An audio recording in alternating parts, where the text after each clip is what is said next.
I found a different recipe for a Pullman sandwich bread, which you make in these Pullman loaf pans that have a lid that make a perfectly square piece of sandwich bread. So I'm going to show you how to do that. It turned out so much better than my last one that I think I'm going to delete my last one from my YouTube channel. So the first thing that you do is zero out your scale with your bowl on the top. And this one is done in ounces rather than grams. I probably could do the conversion, but what the heck. So the first thing that you do is you put in 3 ounces of all-purpose flour. And I use all-purpose unbleached, the cheap stuff from Walmart. So let's do 3 ounces.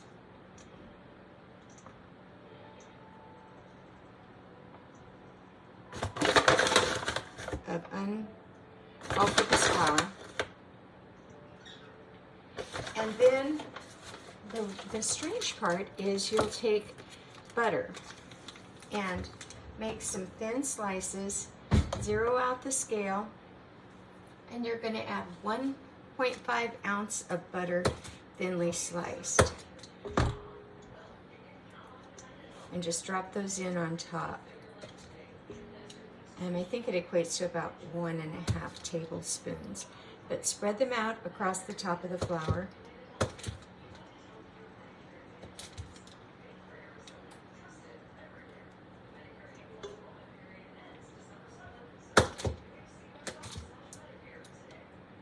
Because we're going to add boiling water to this.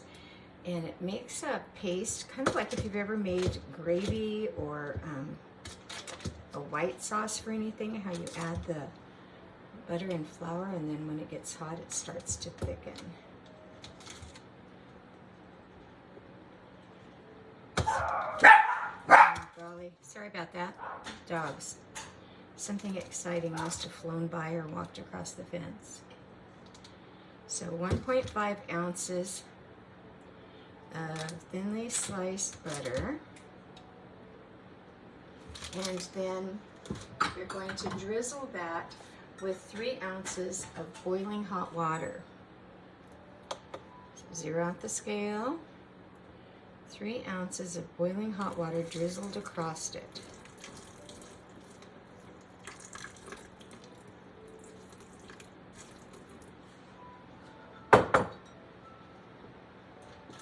And I'm just going to use a spatula to mix it up.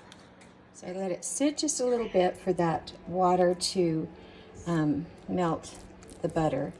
And then just stir it together and it will make a paste.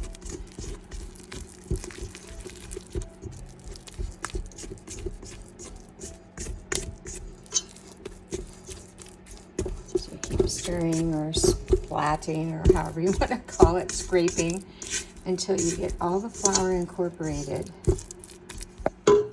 And it makes a thick paste. So scrape down the sides, make sure you get all the butter incorporated in there.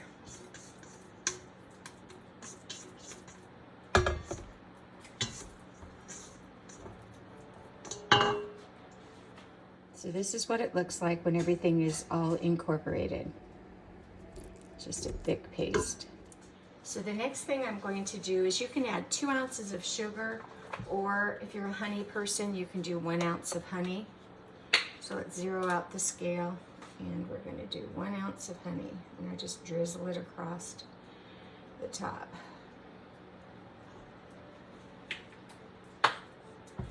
And this recipe calls for buttermilk.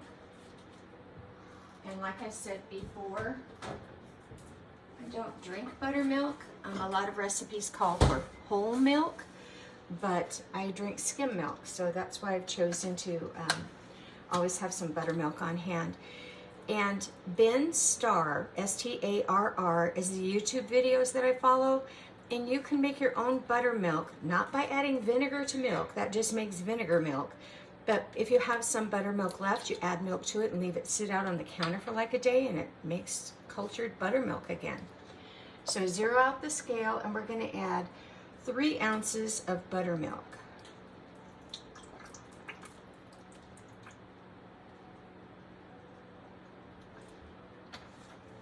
and 1 egg. And having the fat and the egg in this helps preserve it a little longer. It lasts longer than my normal boules or the artisan loaves. And then we'll add 6 ounces of cold unfed starter. So this is the starter that I had left over from before. So I'm zeroing out the scale again, and I've stirred up my starter here, and this is a 100% ratio, so there's just as much flour as water in this, and it's like a thick pancake batter. So I need 6 ounces of my cold and unfed starter.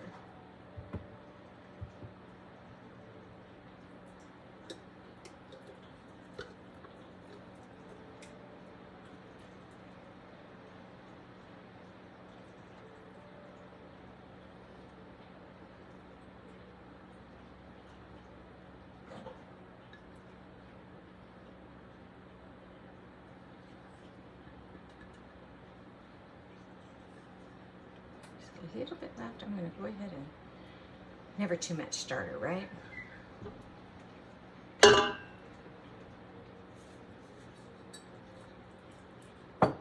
Then I'm going to use my whisk. You can use the whisk attachment on the mixer, but I just don't like having to switch it out, because then I use the mixer for with the dough hook on it for the rest of this. So incorporate all of that into the starter, into the milk and the butter and the little bit of flour that's there. So I'm going to incorporate it and kind of make it smooth. Oh, golly. You guys are getting all kinds of entertainment with dogs and birds today. So I mix this all in with the egg and that mixture of the butter and the flour and the starter. Next, I'm going to zero out the scale again, and I'm going to add just 12 ounces more of flour.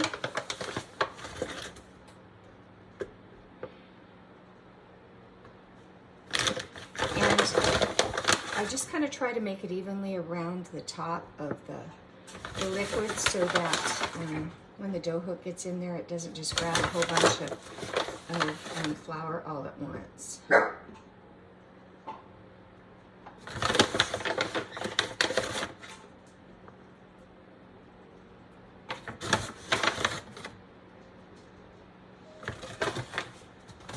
And you also need just a ½ ounce of salt.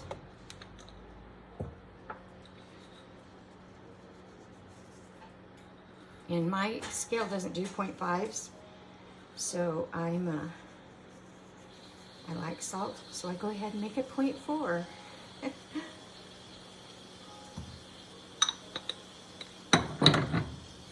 Then I'm going to go ahead and pull out my mixer, and I'm going to put the dough hook on this, and I'm going to mix it until it's combined and it releases from the edges of the bowl.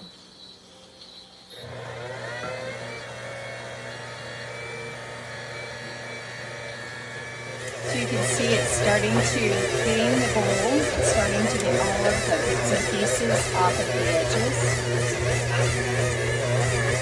I'm going to go ahead and smash it down with that dough hook just a second.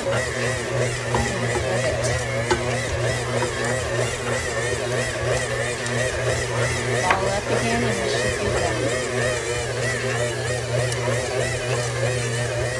It went in the mixer about 2 minutes, and I'm going to again use my cheap Walmart canister. This is the large one that comes in that set, and I think it's like $6 for all of them. I'm going to spray it down with some olive oil. And then I will clear it off my dough hook and bring this wad of dough. This is what it looks like. It is a little sticky, but it doesn't stick to my hands. I'm going to place that into my rising vessel. If you want to use a bowl, you can, but like I said in my other video, I have a hard time when it's in something round and it's this round ball on top, determining whether it has doubled or not. So I'm going to smash it down in there to even it out.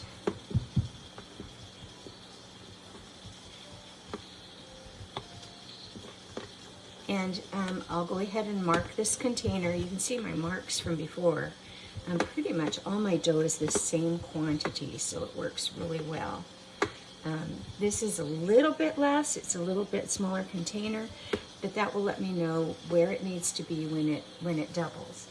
So I place the lid on, I go ahead and put it on tight, and just pop up one corner. I have had it before blow off because it will build up with the gases as it ferments, and then it becomes too dry on the top because too much air is allowed in. So I will seal it and just pop it up. And this one depends on the heat in your kitchen. It depends on the activity of your starter, and to determine how much time it's going to take to double. So right now it is 77 degrees in my kitchen. It'll probably warm up a little bit as the day goes on, but I'm going to check this at 6 hours. It's 11 o'clock in the morning now, so I'll check it about, so what is that, 6 o'clock, 5 o'clock this afternoon, see what it's like. If it's not doubled, I'll let it go a couple of hours, but as soon as it's doubled, then I'm going to take care of it and go ahead and put it into the loaf pan. And you just let it rise just a little bit after that, so I will be able to bake that today before I go to bed.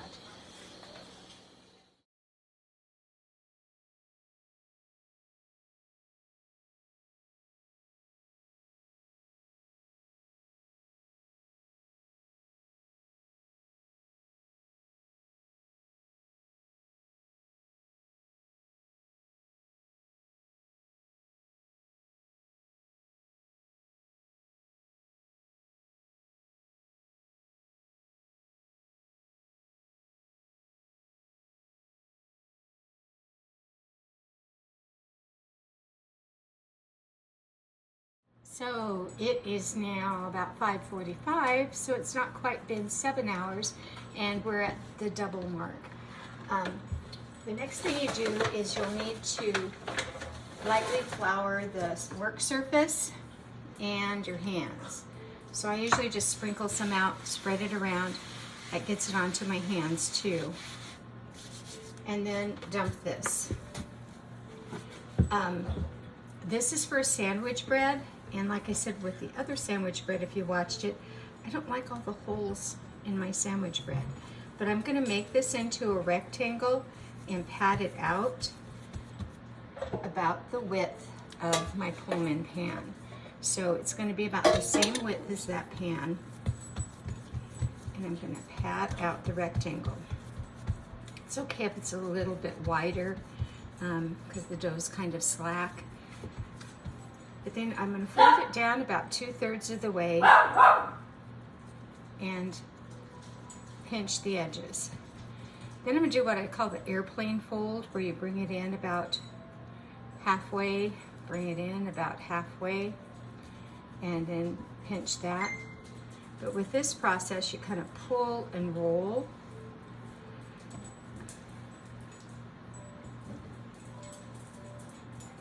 And then I'll fold these edges under too.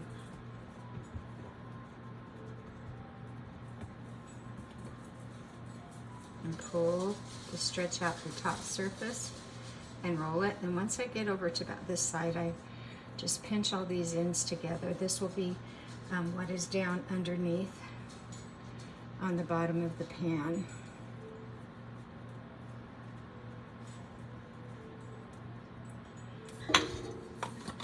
I do oil the pan with olive oil spray, and I will olive oil the lid also. So then take this and place it into the pan. So it looks like this. Kind of even it out a little bit, but this is going to sit for about 2 hours, and it will rise some before I start baking it. these Pullman lids just slide on, and the dough will rise into the square shape.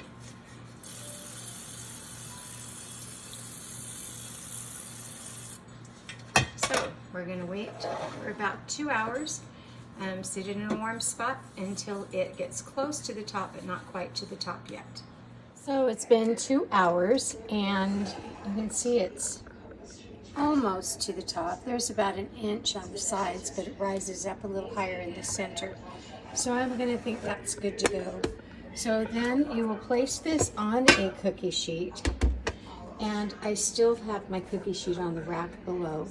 Place it on the center rack in the oven and bake it at 375 for 50 minutes.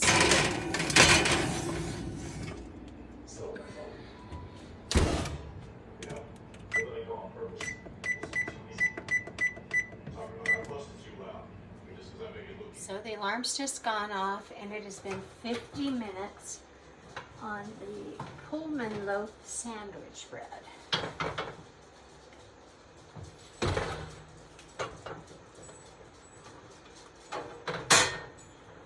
So you can see how it's risen to the top, and the top is flattened off.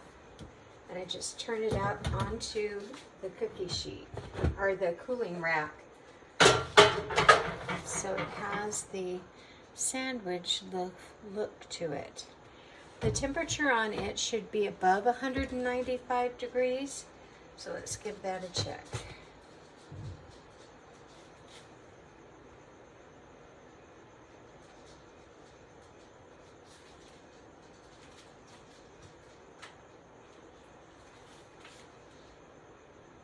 It's at 195. So we're good to go. This needs to cool a bit, and then don't slice it for at least 2 hours. It's better if you wait 8 hours for it. I'll wait and slice it in the morning. So this is the Pullman loaf sandwich bread.